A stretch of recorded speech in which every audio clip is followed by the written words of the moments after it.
Okay, Mike with Tac+On. We've got a complete lower receiver bullpup kit here.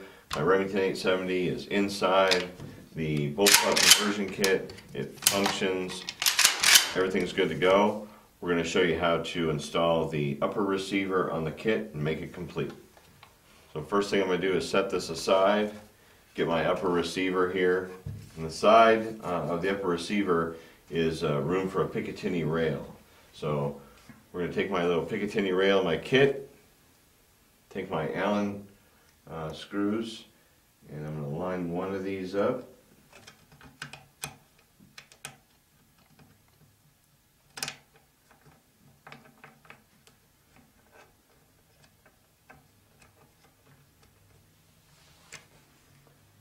And then the other.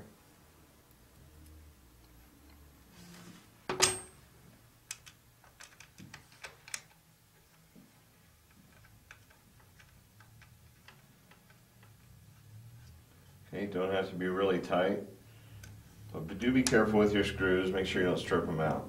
Okay, there's one. I've already taken the liberty of putting on the other one here, installing that. So this is now ready to go. I've got my full Picatinny rail that I can use for optics or sights, even a scope. And then I've got my auxiliary rails that I can use for a laser or a light or anything else I can think of that'll fit with a Picatinny rail. Alright, I want to take this and I want to install it onto the lower receiver. Now what I find with this is the easiest way is to just kind of angle it in underneath the button and bring it down.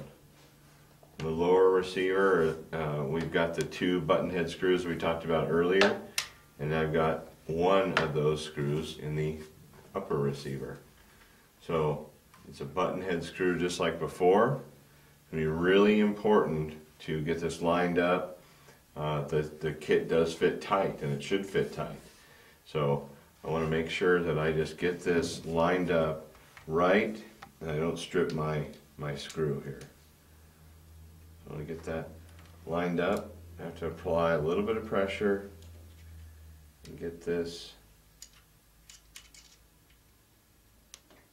screw started and get it started and put in. And there we go. Okay.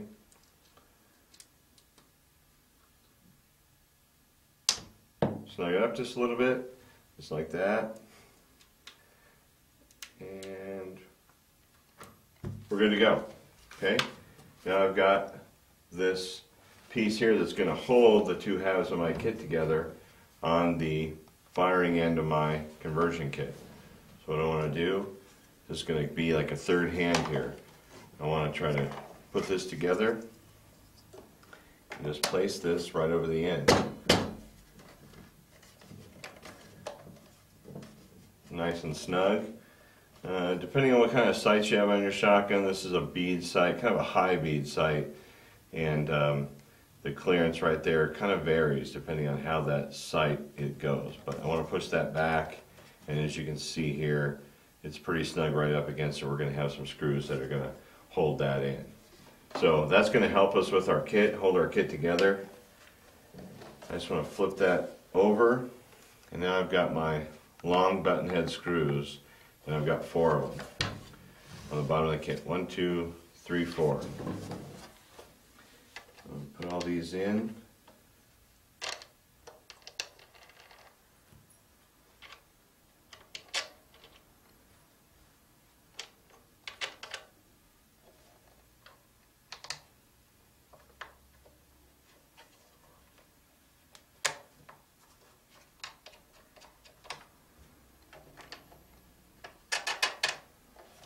Line them up. Once again, being careful. You know, it's kind of a difficult thing because you can't quite see where that screw end is.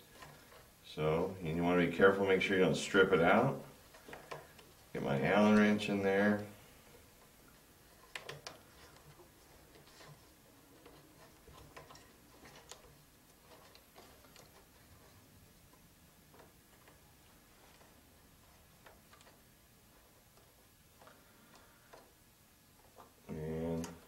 that one snugged up. Now I try to do this like the lug nuts on a car.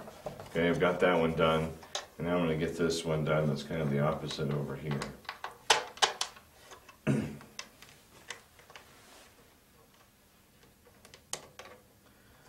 sure I'm being real gentle and careful with it when I get it started.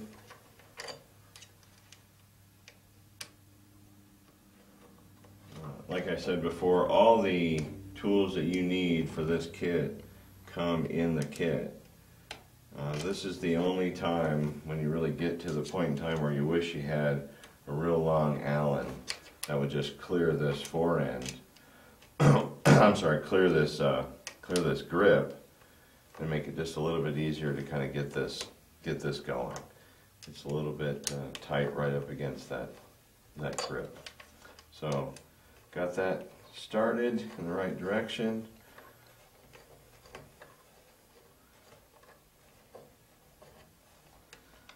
I'm going to cinch this one down.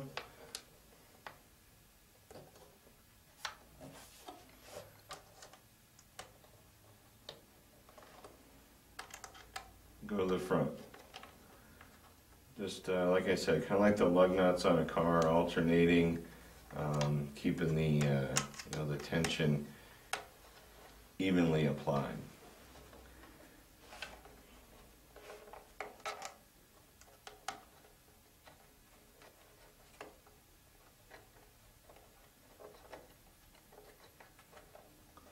There are some pretty long screws. They take a little bit of doing.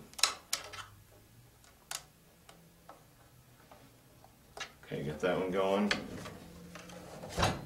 Back to flipping it around.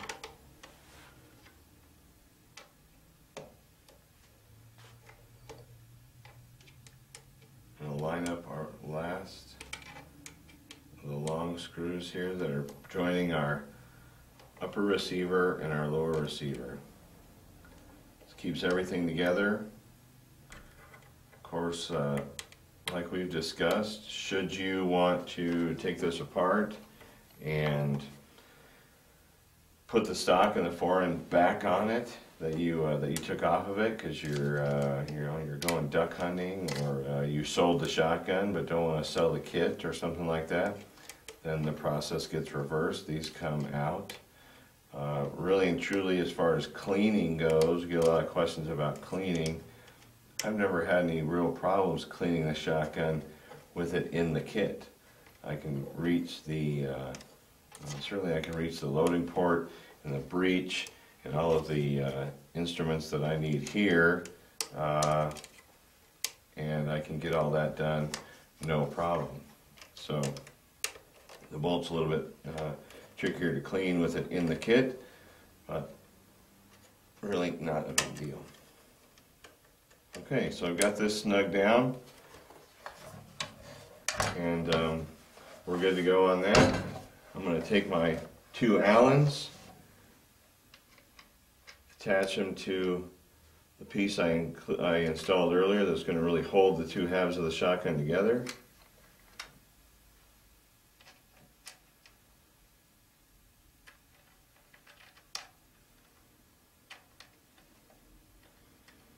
Now this shotgun is the Express model, so it's got a magazine that holds 4 rounds. So you can see here that there's a gap underneath the barrel. If you have a magazine extension, this is where that magazine extension would be, and the magazine extension really comes out to be really flush with the end of the barrel. So, got that installed.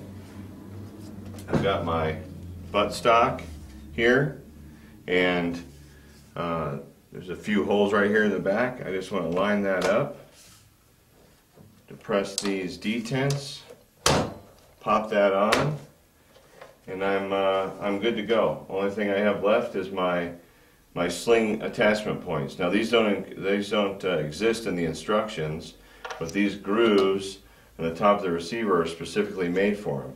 If you're right-handed, you push them through this way, and if you're left-handed, you push them through the other way. and it gives you the opportunity to do a single point sling or a 2-point sling, however you want to do it. You can also run your sling strap through here without these at all. So now I've got a complete shotgun, functions, and we're ready to go.